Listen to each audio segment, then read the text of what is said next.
हज़रत याकूब अलैहिस्सलाम के पास जब हज़रत यूसुफ अलैहिस्सलाम के कमीस लाया गया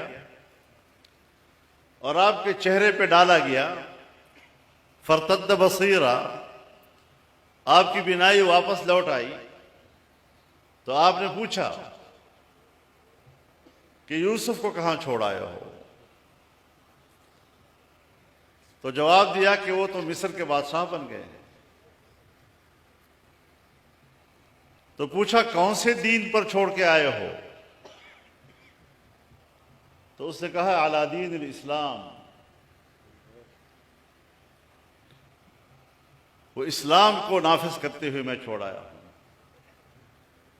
तो आपने जवाब दिया अल-आन तम्मतिन निअमा, अब हुई ना बात कि दीन निअमत तमाम हो गई।